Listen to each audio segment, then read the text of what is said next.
I want to bring in Chris Swecker. He's the former assistant director of the FBI. He's also an attorney and probably one of the best crime-fighting minds that I have worked with in my long career. All right, Chris, listen. That question that the reporter asked about the Wi-Fi and the hotspot, had the police or the FBI or any authorities looked into all the activity on the Wi-Fi or maybe hotspots in that house?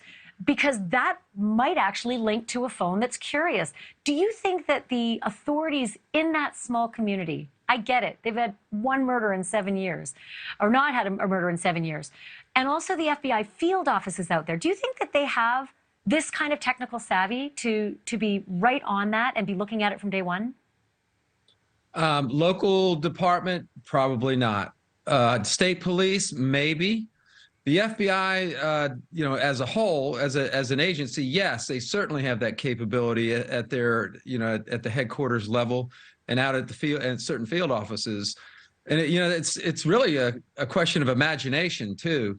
The technical capabilities are there, but you have to be able to think of these sort of things. As you and I were talking about offline here, there's so many different types of digital evidence and communication modes and that sort of thing. That, in this era, we talked about Apple Watches, we talked about other types of Alexa, things that you have, apps that you have on in your laptop or your mobile device that upload into the cloud and store things, geolocations and that sort of thing. So I haven't heard much about digital evidence in this case, and that makes you wonder how much they are, or how aggressively they are pursuing that angle. It fascinates me, Chris. If I have an Apple Watch, and it will alert 911 if I fall down. It will tell everyone when my heart stops, which could be phenomenal information when 4 victims die in one episode. It could tell you exactly when each, person died, or at least anyone who might have been wearing one of these watches if they were. And then the Alexa. How many times has it happened to you if you have one in your house where you're having a normal conversation and all of a sudden Alexa kicks on and you haven't even said her name? That records. Whatever you say records, and it goes to the cloud, and it can be accessed by authorities. Do enough authorities know this stuff to be looking for those devices and then digging deep into the devices for the critical data? Not enough, no. I mean, that digital evidence thing, that type of evidence is often overlooked, or you just don't have the capabilities or the imagination to even think of that type of evidence. So, it's a very specialized area. There aren't enough technicians and analysts and techs with the with the police departments especially.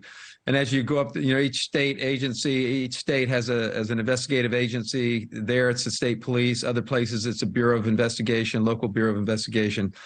The FBI, without a doubt, has that capability. NSA, the CIA. But I go back to this notion of imagination, of investigative, acumen, if you will, to know that type of evidence is out there. We hear a lot about traditional evidence there. We hear a lot about traditional. We don't hear so much about the newfangled stuff that maybe people didn't know about or didn't exist 10 years ago. So I got to ask you, I got 30 seconds left, but they keep saying that they have evidence that it's a targeted attack. What kind of evidence could possibly exist in a crime scene like that might actually make an investigator think it's a targeted attack? Just give me like the top 5. What kinds of things would it be? I think a lot of times you'll see one victim with more wounds than another, more savage type of wounds, more disfigurement and that sort of thing. And I hate to get that clinical. These are people, these are students, they're precious lives. But from a clinical sense, I think that's where this is coming from, is that it's a very messy crime scene. A knife is a tough way to kill somebody. It's a brutal way to kill somebody. Somebody came into the house and maybe went directly to certain rooms. If there were footprints and bloody footprints or even muddy, snowy footprints in there, you could trace the path of the killer and see that they made a beeline for one room or another and didn't just meander around. So those are the top 2 that I would throw in. Fascinating. And of course, there is the digital footprint. What about emails and texts? What about financial transactions? We're going to dig into that in a little bit. Hey, Chris Swecker, thank you for doing this tonight. Really appreciate it. Thank you for watching. Go to newsnationnow.com to find NewsNation on your television provider. And don't forget to click the red subscribe button below to get more of NewsNation's fact-driven, unbiased coverage.